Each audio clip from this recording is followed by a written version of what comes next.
Good evening and welcome to the Leventhal Report. I'm Rick Leventhal. We begin tonight with an exclusive interview on a topic you wouldn't normally see as the lead story on most newscasts, because this show will never be like most newscasts. It's my goal to bring you stories you probably won't see anywhere else, or if you do, it won't be covered as honestly, as thoroughly, or with the same context and perspective you'll get here. This story is about a patriotic young man, a 13-year-old middle schooler named Jimmy Hayward. Jimmy is a 7th grader at St. Bonaventure Catholic School in Huntington Beach, just a few miles from us here in Southern California. Huntington Beach, by the way, is known as Surf City. They have annual surf competitions there. It's also known as a very conservative town. In fact, during COVID, the bars and restaurants there flipped the script and said masks were not required. Instead, you couldn't wear one and get in, which is ironic when you consider what happened to Jimmy. He is a super patriotic kid. So patriotic, he's been dressing up as former presidents every Halloween, as you can see, for years. George Washington, Ronald Reagan, Donald Trump, and Abraham Lincoln. Here's a video his mom shot that year. I'm Abraham Lincoln, the 16th President of the United States of America. You can find me on the $5 bill. Call me Honest Abe.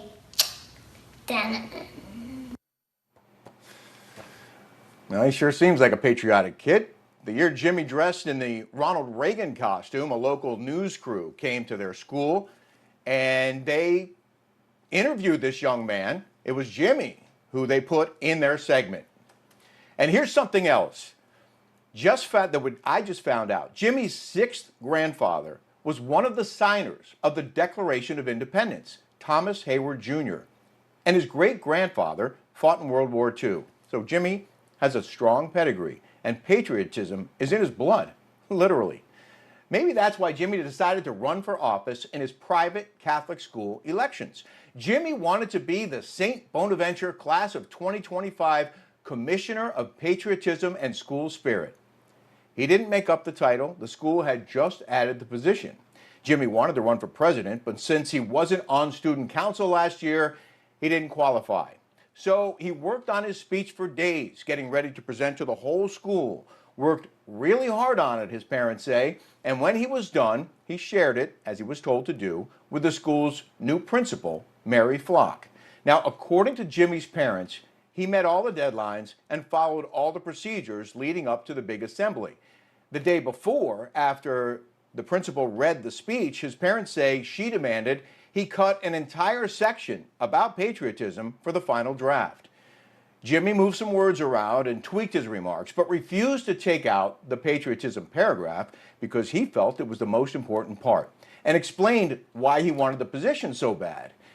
His parents say Flock reviewed the final draft the night before and told him again to remove the comment, and Jimmy once again refused. Instead, he printed his final draft of the speech, laminated it, and put it in a red plastic folder and headed to school to deliver his remarks the next morning. His parents say the principal stuck to her guns and refused to let him give that speech. Instead, he sat on the stage for the whole assembly while his classmates made their speeches, which his parents say was a humiliating experience. Before we introduce Jimmy and his family, here is the part of the speech they say the principal would not let him read, which Jimmy then recorded after Thursday's assembly. Sadly, some people take their citizenship for granted, whether it is disrespecting the people who protect us or eating nachos during the national anthem at a sporting event. Many people recite the Pledge of Allegiance without understanding its meaning. If someone doesn't truly know what they are pledging to the United States of America, they might as well be reciting the lyrics to Shake It Off by Taylor Swift. I want to fix this so everyone understands the meaning of the Pledge of Allegiance. As the Commissioner of Patriotism, I would have the crucial task of creating ways to bring more patriotism to SBS. I love my country, and I love St. Bonaventure, but I want to strengthen our patriotism in the school spirit. So that is the part the parents say the principal refused to let Jimmy read. A 13-year-old boy running for Commissioner of Patriotism, whose grandfather's grandfather, going back 6 generations, actually signed the Declaration of Independence. Jimmy's parents posted that video of Jimmy reading that speech on X, formerly known as Twitter. and it's already gotten more than 3 million views. But Jimmy and his parents haven't been interviewed about this until right now. So let's welcome Jimmy Hayward, his mom Hattie, and his dad Ed. And there they are. Jimmy, let's start with you. Thank you. How you're welcome. How disappointing was it for you not to be able to give that speech to your classmates? It was very disappointing, especially because I just wanted to bring good to the school. Why was it so important to you to be elected commissioner of patriotism? Because I've always loved like everything, whether it's, I mean, I'd love to be the president one day, but I wanted to Yeah. bring things, whether it was restoring the courtyard, making pep rallies fun, but greatly teaching my fellow classmates history and then strengthening the patriotism within us. Well, Ed and Hattie, I'm glad to see you guys can smile now, but this had to be devastating for your entire family. Tell me about how rough that Thursday morning was.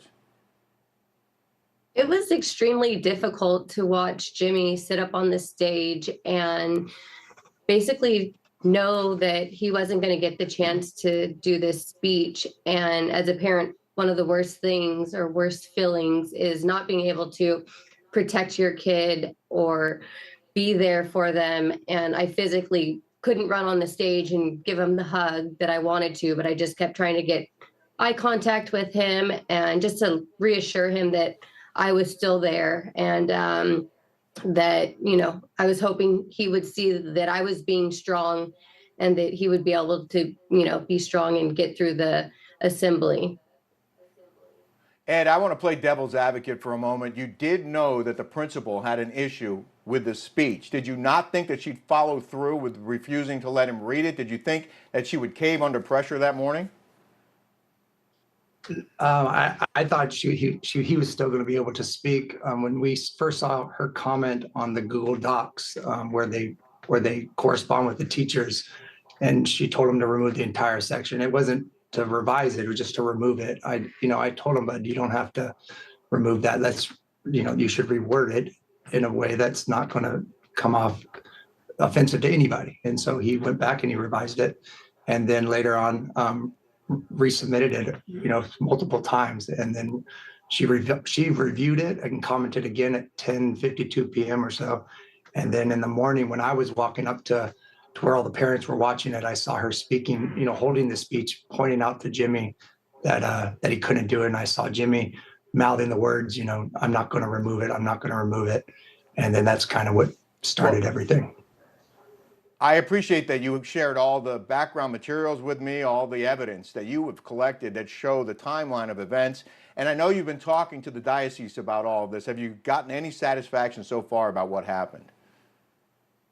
We've received absolutely no response from them up until, when Hattie first posted the event on Facebook, it was really just to let the community know. We had absolutely no clue it was going to turn out like this. And they still hadn't even responded then.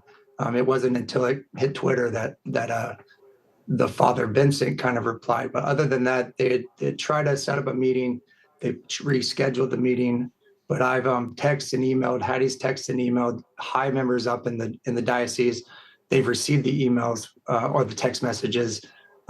Nobody's reached out at all. And that's really the most important, the most disappointing part is nobody's responded to anything until it went viral. And I don't think we would have received any type of comment in a timely manner, at least, if it didn't get to where it got. Jimmy, what about that commissioner position? Has the election happened yet? Are you still a candidate?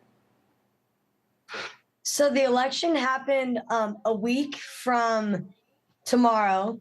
And so I did lose, but there were signs of the teachers calling each other and saying, edit the ballot. Are you the talk of the school there? Like, are you getting a lot of attention in the hallways now? Yes, I sure am. So you do see a career for yourself in politics. Maybe this is some kind of learning lesson for you. Yes, it sure is. It shows how Even though there's negatives, I really feel that a lot of positives came out of this, and I really have felt the support of my community. What about you guys, Hattie and Jim and Ed? Where do you go from here? Is it over now? No, it's not over.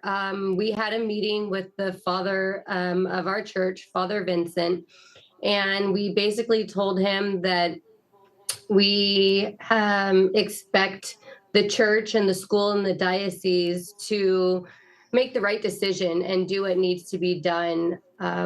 We're not going to tell them what they need to do. We feel that they should know the right thing to do because pretty much everyone we've spoken to knows the right thing that needs to happen. And, it just goes beyond that because this principal has tried to discredit Jimmy and our family.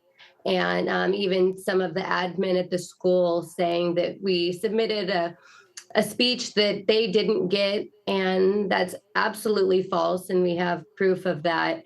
So, they Yeah. need to make Jimmy, you know, make him look how he's supposed to look. And that's a good kid that just wanted to run for the position and say his speech. I get it. I get it. And Jimmy, I got to say, those costumes were pretty good. And I've never heard of a kid your age wanting to dress up as different presidents every year for Halloween. Where did that come from?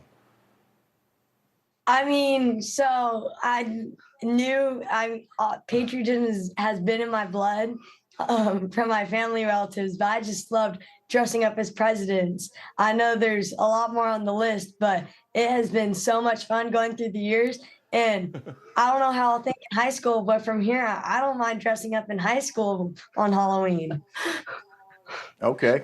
Who are you going to be this year? I don't know yet, but I'm pretty sure that I want to be Eisenhower. Oh, wow. Okay. Well, good luck with that. Good luck on your campaign for President of the United States. You got my vote. Ed, Hattie, and Jimmy Hayward, thank you all so much for being with us here on the Leventhal Report. Best of luck to you all. Thank Thank you you. very much. Thank you. You're welcome. Coming up, former President Donald Trump's New York criminal trial is adjourned until next Tuesday. So what happens in the meantime, and what can we